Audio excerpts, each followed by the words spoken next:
साथियों नमस्कार। 6 अगस्त 2023 को भोपाल के नीलम पार्क में आउटसोर्स अस्थायी कर्मचारियों की पहली ऐतिहासिक और अब तक की सबसे बड़ी रैली धरना प्रदर्शन हुआ था। उसे आज 1 वर्ष पूरा हो गया है।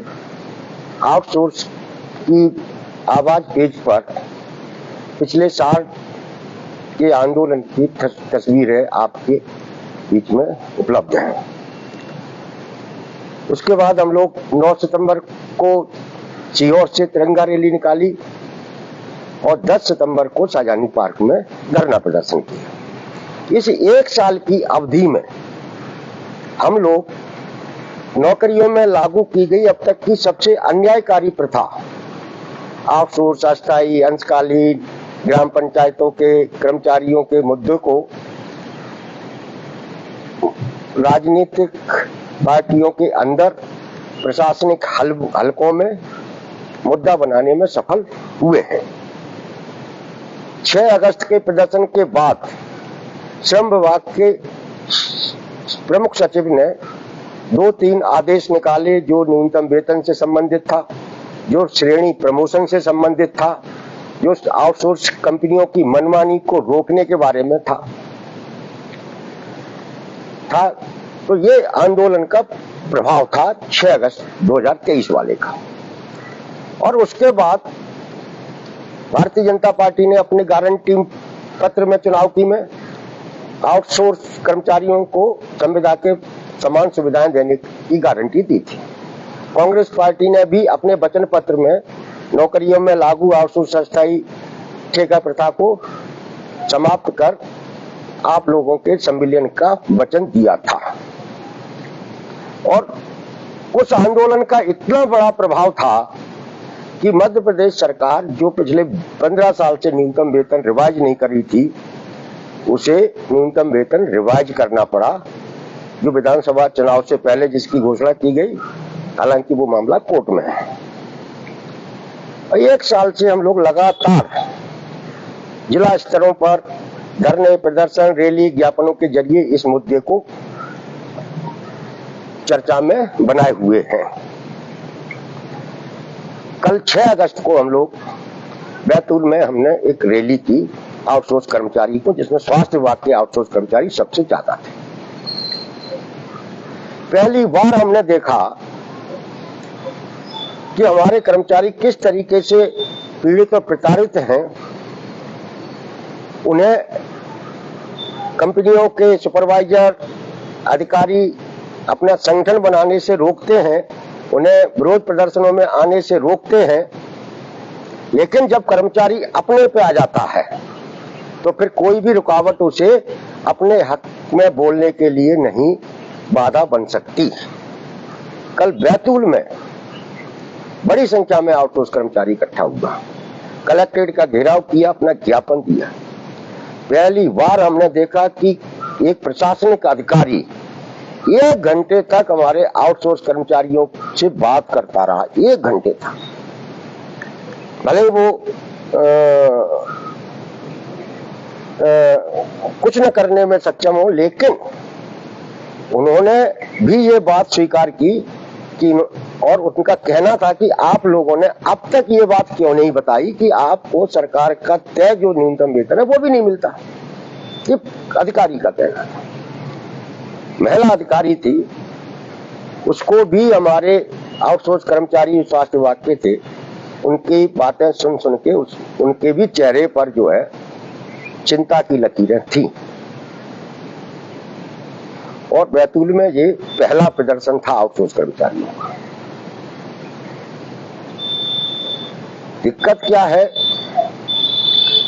जो हमने शुरू में कहा कि हम लोग आउटसोर्स कर्मचारियों के बीच में नहीं पहुंच पा रहे हैं जितनी तेजी के साथ पहुंचना चाहिए,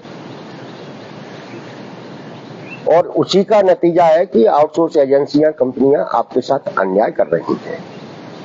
हम शुरू से कहते हैं कि हमारा संगठित होना आज की जरूरत है। जो लोग ये कहते हैं कि आउटसोर्स अस्थायी अंशकालीन स्पर्धा का कुछ नहीं हो सकता, ये तो ऐसे ही चलती रहेगी, वो ये मानते हैं कि ये स्थायी है, तो मैं उनसे ये कहना चाहूंगा ऐसे लोगों से कि स्थायी कुछ नहीं होता। स्थायी सरकार भी नहीं है जिसे भी 5 साल में बदलना होता है। जैसे जैसे सरकार को 5 साल होते हैं उसकी धड़कनें तेज हो जाती हैं कि कहीं इस बार हार न जाए। जब सरकारें स्थायी नहीं हैं तो ये आउटसोर्स कल्चर कैसे स्थायी हो सकता है? ये पहले नहीं स्थायी था, अब भी स्थायी नहीं है। इसे खत्म होना होगा। आप लोगों को विभागों के अंदर लेना ही होगा सरकार को। कब? जब आप जो है संगठित होंगे और अपने खुद के लिए बोलेंगे। और इसलिए हम लगातार 1 साल से जिलों में दौरा करके ये प्रयास कर रहे हैं कि आप लोग संगठित हो और खुद के लिए बोलें।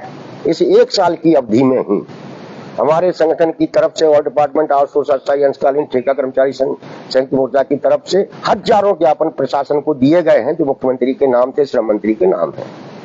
वो ज्ञापन पहुंच रहे हैं, पढ़े जा रहे हैं। और इसीलिए कुछ दिन पहले प्रहलाद पटेल जी जो श्रम मंत्री हैं उनको कहना पड़ा कि अब हर 5 साल में न्यूनतम वेतन रिवाइज होगा। हालांकि वो जो रिवाइज वेतनमान पर स्टे लगा हुआ है उसके बारे में कुछ नहीं बोला। ये आप लोगों के द्वारा जिला स्तर पर दिए जा रहे ज्ञापनों का ही असर है।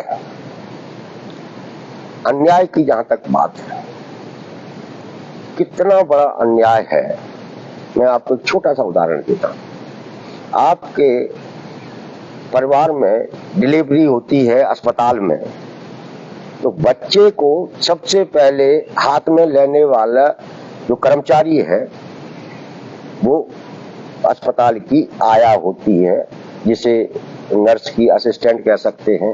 वो आया होती है जो आपके बच्चे को सबसे पहले अपने हाथों में लेती है और आपको दिखाती है।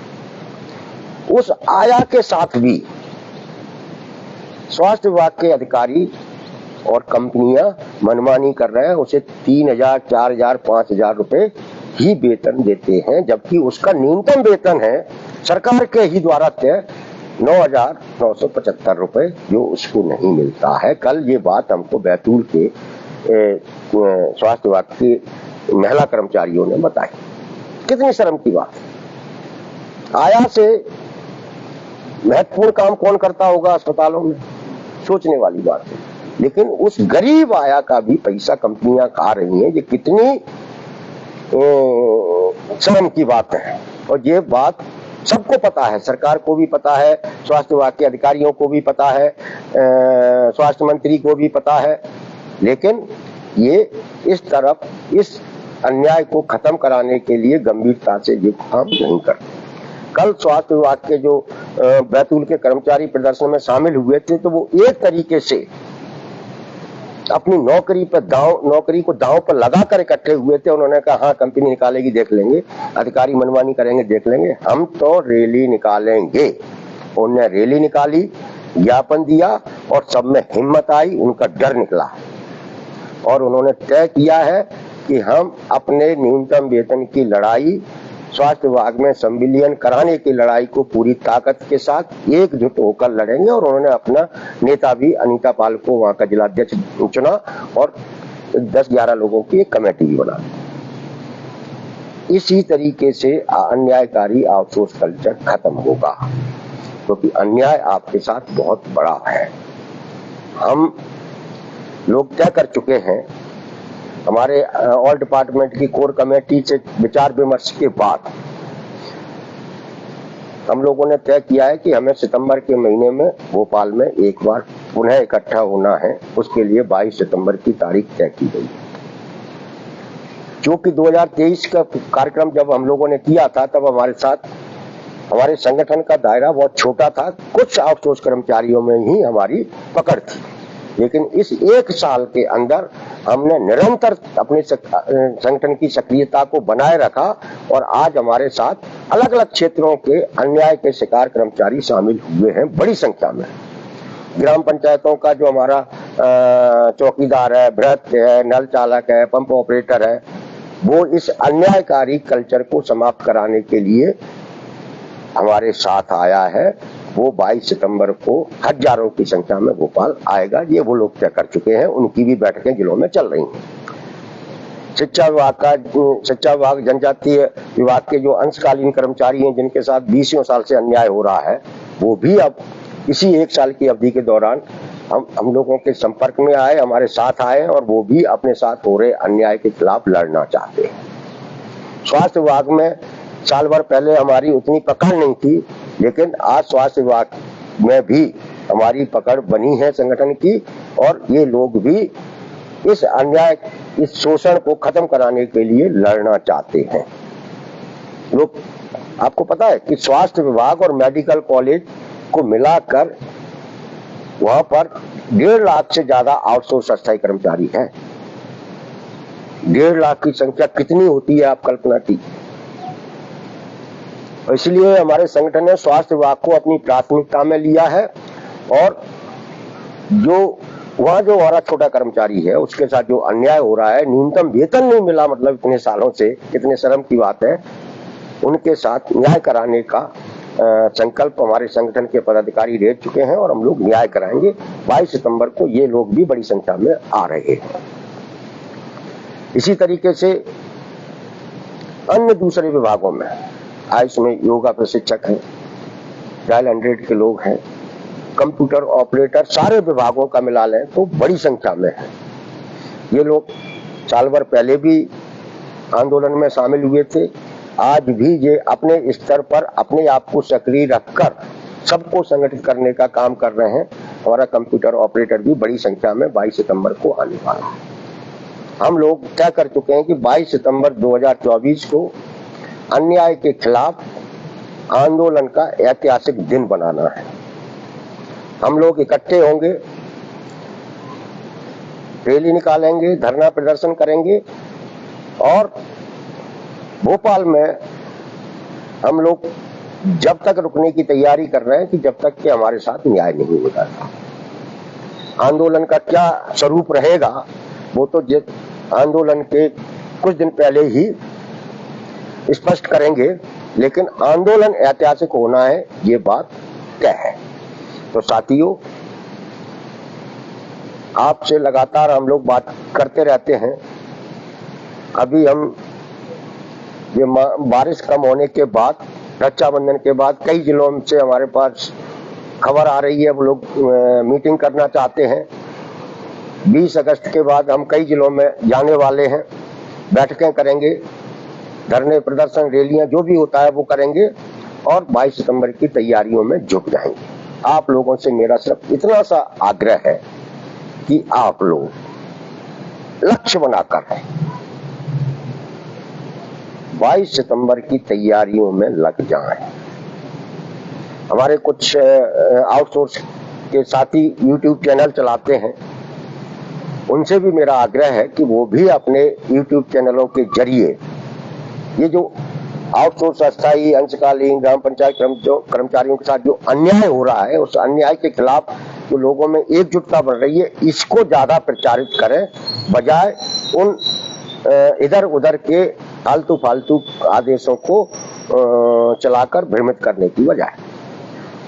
कभी कभी तो मैं कुछ YouTube चैनलों को देखता हूं और उनकी हेडिंगें पढ़ता हूं तो बड़ा हंसी सी आती है, और ऐसा लगता है कि अब तो आउटसोर्स कर्मचारियों के साथ न्याय हो चुका है, अब लड़ने की और आंदोलन करने की, संघर्ष करने की कोई जरूरत है नहीं।